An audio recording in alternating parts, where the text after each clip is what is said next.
Okay, we're live. I'm a minute late. I didn't realize it was already 12 o'clock. I hope you can hear me. I didn't have time to test my mic, so I'm assuming it's working. And if anybody's watching, if you can hear me, let me know. If not, I guess I'm going to do a whole 30 minutes without any sound. All right.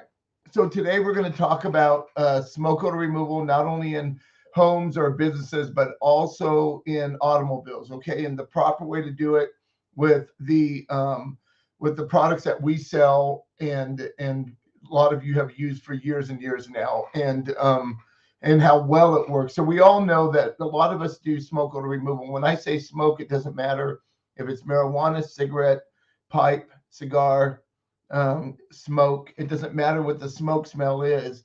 We can get rid of it, and this is how we usually do it. I am going to share some pictures real quick. I'm going to share my screen. I think this is a good one. How about this? I'm going to share my screen. Give me 1 second. Let me share screen. You go to this screen one. Okay, so let me first show you this. Okay, so if you're looking at this picture right here, you can see the first thing we do is this is a really bad, this was cigar smoke where the owner smoked for 50 years. This is what the investors said. This is a job I did with Wendy a couple of years ago in Denver. And this is how bad it was. Look how dark orange the walls are. So this was by far the worst smoke smell I've ever smelled. As you can see how bad this is. And this is one of the better rooms. And I can't believe they actually lived in this house like this, but they did. The smell was so strong of smoke, of cigar smoke, that when I parked at the curb to go up to it's a duplex. We did both of them. When I parked at the curb, I can smell the smoke from out there at the street and the curb. And it was probably, I don't know, 30, 40 feet from the door, but it was really strong. So this is what that looks like, okay? And now what the way we usually do it, now we usually spray it like this if there's no carpet on the floor, which all the carpet was removed, right? Because this is pretty bad. And so we sprayed the wall, and you can also do it by getting your mop wet first, your mop, wringing it out, and then cleaning, right? If you're afraid of getting it on the carpet. If you're doing a house like this and there's carpet in there, let's say they called you and they put new carpet in, well, you can cover the carpet with painter's plastic. And so you want to protect it, because if you get it wet and gas at that point, you're going to have a problem. So on this job, because there's no carpet, we started it like this. Now, if let's say, like I said, there's carpet. Let's look at this picture. So on this picture, you can see we're using a schmop. And you've seen these. They have the handle. They're wide. They usually mop a floor with these. These are microfiber mop heads that go on by Velcro. They just Velcro right to the end right here. And then we just clean the walls back and forth, right? We spray it and clean it. If there's carpet, you would take the mop head off right here, the microfiber mop head. You would dunk it into your solution that we're going to talk about, wring it out a little bit, put it back on, and start cleaning, right? I like the idea of doing it like this when there's no carpet, because it has a little bit of dwell time, right? Like we let it dwell for a couple of minutes before we start taking it off. Now, to show you the difference after we did this, this is the next day. This is a wall. This is what it looked like. It was this wall right here, right? So you can see the arch right here in the little picture on the right. See that right there? It's the same wall. This is the arch right here. And look how the wall looks after we did this. We literally saved these investors thousands of dollars, because they were going to tear out all the walls. Now, we cleaned it. It didn't look like this after we cleaned it. It's because when we gassed it and it was damp, it lightened it. It bleached the walls, so the walls looked pretty clean when we were done. And they even say that in their testimony, those of you that have watched the video, okay? So think about it. If there's no carpet, you're just going to spray it, let it dwell for a few minutes, start cleaning the walls with one of these schmops or anything you can find. That microfiber works so much better, and I love the ones that are Velcroed because they just come off and you can soak them to clean them, right? So what we would do is we don't dunk like a dirty one back into the cleaning solution, because then we're going to get that really dirty. We put new ones in there. These go into another bucket and get cleaned out. In fact, at this job, I went to the bathtub and I cleaned them all out because she had brought like more than 100 of these, right? Because there was a lot of work to do here. But this is how we clean the walls back and forth to get, you're not, I'm using the wrong word. We're not cleaning walls when we're doing this. We're preparing them for our gas treatment so it can penetrate deep and get rid of that odor on the surface, right? We are taking those layers off because it's so thick, as you can see. And you can see a little bit where he's cleaned over here. But then, of course, the next day, it looked like this. It really turned out good. Let me come back to you guys real quick. Hold on one second.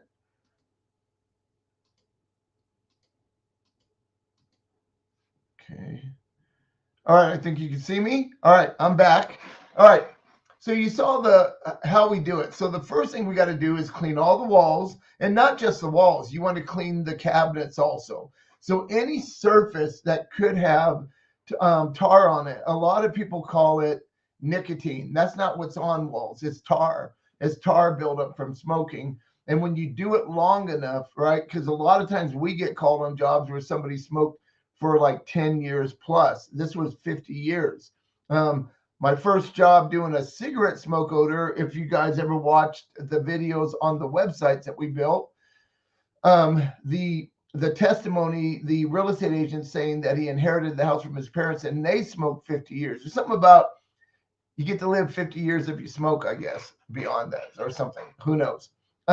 Anyway, it was pretty bad. It was nothing like what I just showed you. It was cigarettes. So, and it was a much bigger house. It was 2,500 square feet. Those duplexes were less than 1,000 square feet each, and they were each contained, right? So it wasn't as big as the one I did, but as you can see, the cigar one was way worse than anything I've ever ran into. I knew after we did that job and the odor was gone the next day that we were on to something really big using chlorine dioxide, because there's no way in hell we were going to get rid of that odor. That's what I was thinking, because it was so strong. It doesn't matter what kind of miracle product you have.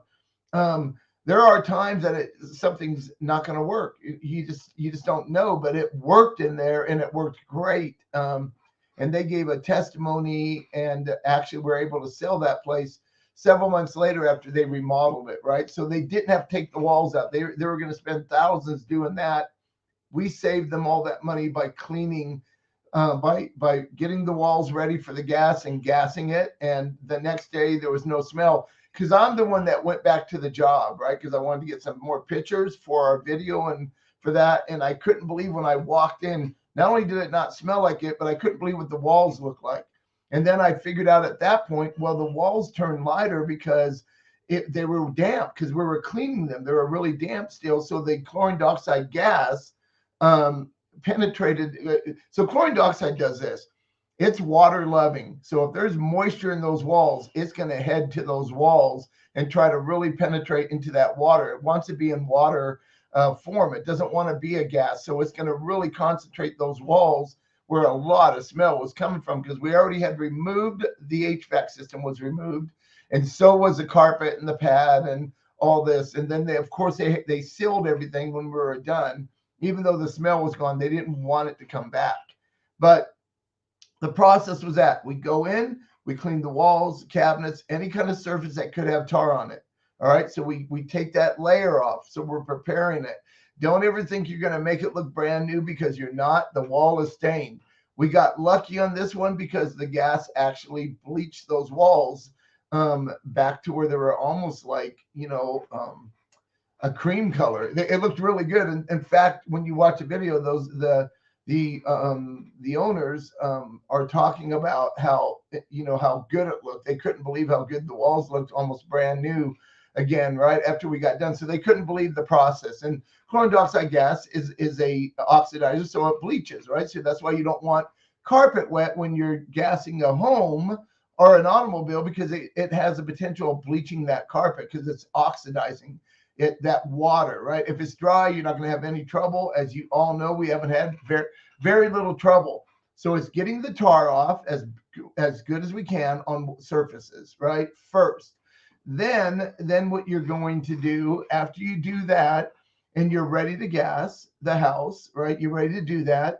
Depending, so a house like this. So we were doing so think of doing a bucket per 500 square feet. So with our new product, the tablets, we would use 3 tablets per 500 square feet in 1.5 gallons of water. It's extremely simple. You go into a house that's like less than 1,000 square feet, you'd use 2 buckets. This house was so bad, I think we even went beyond that and used 3 buckets in each one. Plus it had a basement. Maybe it was more, but I would up that to like 375 square feet. I mean, I would make each bucket do just 375 square feet if it was that bad. I would really go after it, especially since we're removing anything that has a potential of bleaching and we're removing the carpet and stuff. You can go as strong as you want. It doesn't matter, right? To get rid of that odor, because we did we even did the basements. I remember that. So we start with cleaning the wall surfaces and any surface, cabinets and all that. Open them up. You might have to clean inside. Remember all that. Take the lights, take the switch plates off the walls. Make sure you take those off, because those are going to have to be replaced, because you want to clean around that edge and you want that gas to get inside those walls anyway. Because 50 years is a long time. So we took the switch plates off, okay, on something like this. Then after that, we set up our gas, and really that is the system. I know it sounds crazy that it could be this easy, that really that's all we got to do, because cleaning the 2 duplexes, there was 3 people doing the taking the tar off the walls and the cabinets and stuff like that. I think it took like 5-6 hours to do both of those because it was so bad.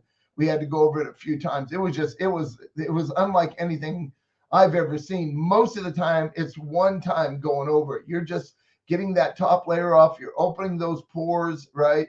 And then you're gassing it and letting it really go after those walls and the inside of that home. A car is no different than a home, or and a business is no different than a home, right? It's just bigger or smaller. So the only difference being is now, if I seen a car that looked that bad as that cigar one, I wouldn't do that anyway, because I can't get inside the seats and things like that. But normally when people smoke in a car, you'll never see a car that looks like those walls. You're going to clean the windows. You're going to clean the dashboard, the doors and stuff, anything that you can actually get cleaned, okay? Because you want to get that surface tar off. Even if you can't see it, you got to clean it, because they've been smoking in a car. Automobile, you're going to remove the cabin filter, all right? That needs to be removed, and it needs to be replaced with a new one, okay? So because that cabin filter, if you're smoking in the car, just like a filter in the home, you want to remove the filter, clean the inside of that furnace, clean the inside of that cabin filter area in an automobile, and then do your gas treatment, and then replace the filters at that point. A car is just a little bit different. If it's really bad, I would probably use 100-gram tablet. In an automobile, and I would do it that way, probably in 1/2 gallon of water in a 5-quart bucket inside of an automobile. In a house, most of the time in a car, though, if it's a slight smell, like they smoke for a little bit, like let's say it's a rental car and somebody smoked it, has a slight smoke smell, I'm going to use a 20-gram. I'm going to do it for an hour with a bubbler. You're going to add a bubbler to these. What if you're smoking in the boys' room? I think I wrote a song about that one time. Smoking in the boys' room. Smoking in the boys' room, right? Facebook user, I think that's probably Mold Guy. It could be. Smoking in the boys' room. All right. It doesn't matter where the smoke is. You treat that area. If they're smoking in the boys' room, you do the boys' room, right?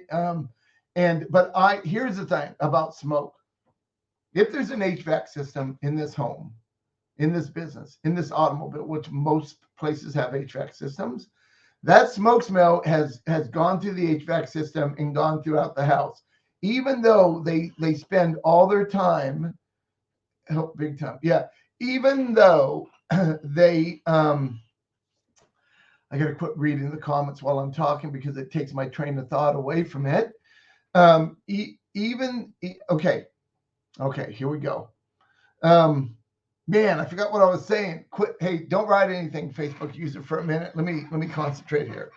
All right. It doesn't matter where you're smoking. If you have an HVAC system, it gets throughout the house. If you just treat that one room, there's a real potential that the rest of the house is going to have a slight smoke smell, even though they didn't smoke in the rest of the house. That's why when we do smoke jobs, we want to do the whole house, not just a room. Now, sometimes people can't afford it, right? And they're like, nope, I just want to do this room. Remember, your guarantee, you do not have a guarantee if you only do one room. Do not guarantee the job because it goes through the HVAC system and gets throughout the house. They're going to think they smell smoke slightly, which they probably will because it got throughout the house. And now it's your problem. If you don't confront that with the client, and I understand some people just don't have the money to do their whole house. They just need to understand how this works.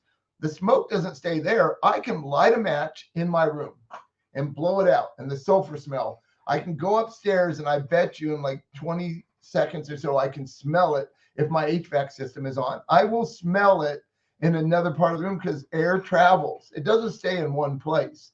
It moves throughout your house. So that's why we usually like to do the whole house, right? And now, if let's say all they did was smoke in, let's say they had a bedroom they smoked in, that's it. Rest of the house, you walk in, you can barely smell it. You go into that bedroom, you're like, oh my gosh, that is strong, right? You could go 1,000 square feet per bucket per 300-gram tablets in that house. You don't have to do it 500 square feet because it's a lot smaller area. I mean, the smell is a lot lower in the rest of the house and I'm talking about you barely smell it. So I would probably go up to 1,000 feet then. But, smell is a very controversial subject because what I smell and what you smell could be two different things. If you're hypersensitive like my wife, you may still smell something and I don't, right?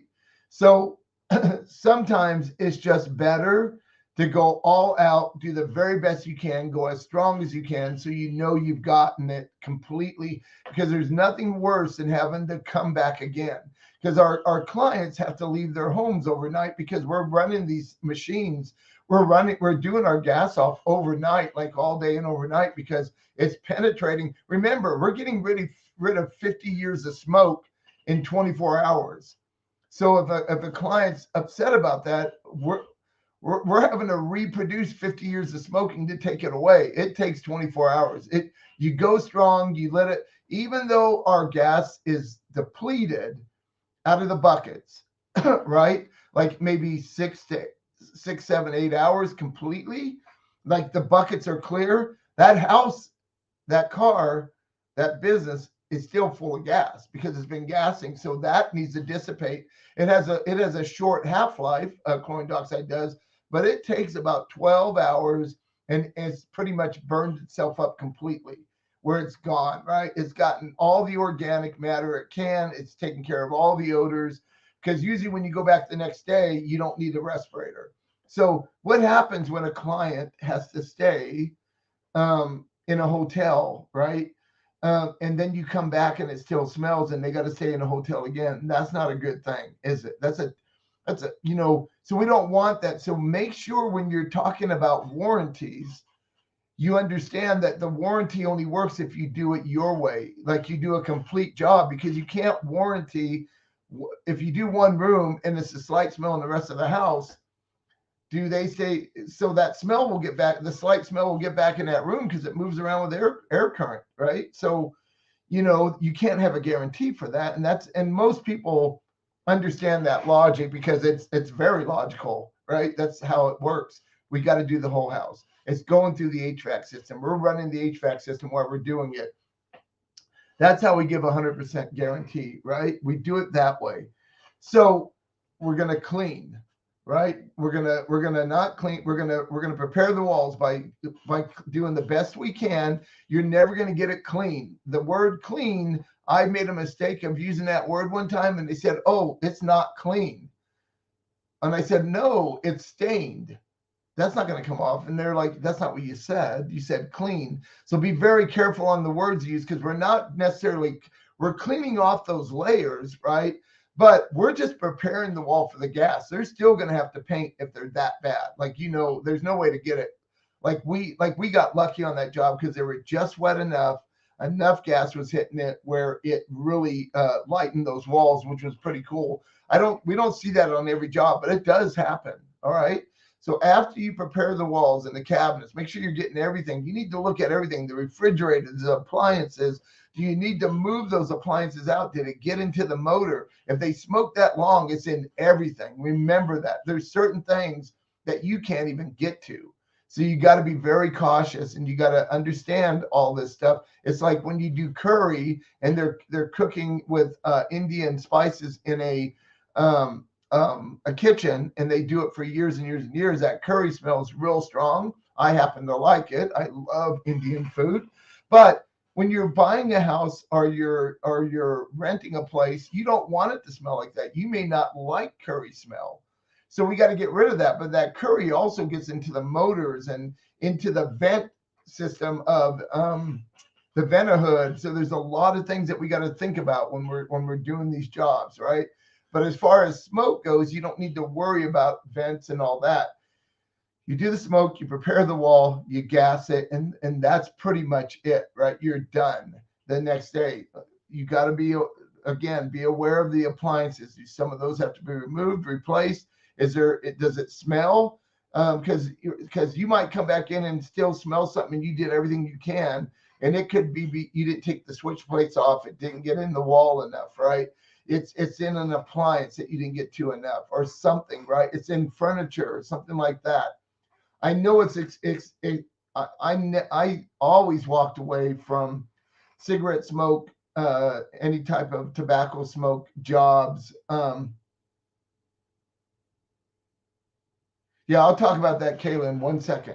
Um, um, all right, let me talk about what Kayla's asking. What about the blower fan in the AC unit? Okay, very good question. I didn't mention this. Now, a lot of times that blower fan, you're going to have to get an HVAC company, right? Because you can't take that blower fan out and clean it yourself. I don't know what Cody's doing, how he's doing it, but that's what I said. When you open up that HVAC system, you take the filter out and you have that box, that open area there, you try to clean the best you can in there. And then that blower fan, sometimes it's going to be caked with that tar also. Now, most let me say this: most of our members do these jobs and never touch the blower fan and have great luck. But that could be the source also. That blower fan might need to be cleaned. So when you open it up and you're taking the filter out, look at that. If it's dark orange, okay, we put it on the waiver that they need to get it cleaned professionally. Perfect. So yeah, we're as odor specialists, you are not a licensed HVAC company unless you are. If you're a licensed HVAC technician, then you probably could do it, right? You have a license to do it. But most of the time, something like that, where you're taking a motor out and putting it back in, and it's got to be balanced the right way so it doesn't shake, you need an HVAC company to take it out and clean it, soak it and clean it, okay? So sometimes that does need to happen. The filter always needs to come out. And then when you're done with the job, of course, you're going to clear the air out. You're going to open the windows, turn the HVAC system on, bring fresh air in. A lot of our members now are using distilled water. They're fogging that into the air. Why do we use distilled water and not just water? To try to get rid of the chlorine smell, because water in your tap usually has chlorine in it. So you're introducing chlorine into the air. That's not what you want to do. Distilled water has absolutely no smell at all. It's distilled. There's no chlorine. There's no anything in it. So when you fog with that, the chlorine dioxide, remember I said it's water loving. It's going to attach to those water molecules, and it's going to attach to those water molecules, and then it's going to dissipate that odor almost all the way, most times. Now, there's been times it didn't do it. And why? Who knows, right? It works most of the time. Sometimes it doesn't work. So it's but it costs nothing for you to fog with distilled water. And I'm not saying you fog it so much you can't see. Like I might do a 2,000 square foot house in like less than 10 minutes. Like I'm moving through and I'm pointing it up so it's raining down and it's grabbing it's grabbing any remaining chlorine dioxide. What happens with chlorine dioxide is this: it gets airborne, right? It's a gas. It has a short half-life. What it does, I'm an odor, smoke odor. Here's the chlorine dioxide. It grabs it. It basically it disintegrates it, right? Sort of. It's really taking like atoms away, but that's way too technical. Think of this: odor, chlorine dioxide grabs it, disintegrates it, and now the chlorine dioxide is no longer there because it just exhausted itself. What happens to the little molecules that are floating around that don't get to kill anything, that don't get to disintegrate? And odor is something that's you usually have a stronger chlorine smell. Now, remember I said it has a short half-life. It's no longer dangerous. It just has, after about 12 hours, there's no danger. But you might still have a house that smells high in chlorine because it didn't have enough organic to kill, to grab hold of, right? We used either too much chlorine dioxide or it killed everything quickly and there wasn't enough left for it to kill. So it dissipates slower. The smell stays longer. So you use distilled water to try to get rid of that smell, okay? Try to get rid of that chlorine smell because it's going to turn into water form and just exhaust itself like that. There really is no secrets except making sure you take care of wherever the tar is. Like Kayla said, taking care of that fan motor, right? Looking at that. When I open up that HVAC system, I'm looking at all this and cleaning the inside and taking the filter out, right? Because we want that gone because the filter is holding all that smell, right? So you want it out of there. You're going to run the HVAC system in the home while you're doing your gas off. And so it depends on what part of the country you live in. If you're in Arizona in August and it's 110 out, you're not going to just run it on fan. It's going to get way too hot in that home or that automobile. So you're going to run it on air conditioning and put it down to 70. It's going to come on enough because it's 110 degrees outside. If it's 10 below zero, you're not going to run it on fan because you have the potential of breaking pipes, right? They might burst because they freeze because you don't have the heater on. You're going to have the heater on. If it's like 70, 80 degrees outside, you could probably get away with running the fan, just the fan. So it's constantly moving that chlorine dioxide through the air. Don't forget, we have the Rhino machine, and the Rhino machine is able to push that chlorine dioxide into the air at a 45-degree angle at 600 CFM. Chlorine dioxide, when it comes out of the bucket, we're using a bubbler. And why do we use a bubbler? We use a fish bubbler inside that bucket. The hose goes in because we want agitation. All we're trying to do is agitate that water, because when you agitate it, it releases the gas out. If you don't, it's very slow releasing. So it releases it much faster. Case in point, if you did a car, you could do it without a bubbler for 24 hours and it's still green. You put a bubbler in a 8-ounce jar with 4 ounces of water, doing a 20-gram tablet. Within an hour, hour and a half, it's completely clear with the bubbler because it gassed it really quick. All right. So it does it quicker. And so you want to be aware of that, right? And so with the Rhino machine, what it's doing, because chlorine dioxide is heavier than air, so it comes out and drops and then fills up. With the machine, it pushes it to the ceiling, so it fills up a house. Like in 30 minutes, you can fill up a whole house when it might take 2 hours with buckets to totally fill it up. So you're getting that strong chlorine dioxide out there really quick and filling the house up, and it's going to do a better job. Do you need to have a Rhino machine? No, because we've done it like this for 7 years with buckets. Worked just fine. If you want to do it faster and maybe get a little bit better job, you're going to probably want to think about that and call us about that. Okay. Well, 12:30. Wow. So, and I'll go back to the very first question. What if you're smoking in the boys' room? Right. So, he must be my age because that's a song from the 70s. I think that's from R8 era or something like that. But anyway, have a great day. Thank you all so much for being here. I really appreciate you. And let's go get some smoke jobs and make some money. Okay. God bless. Have a great day. Bye-bye now.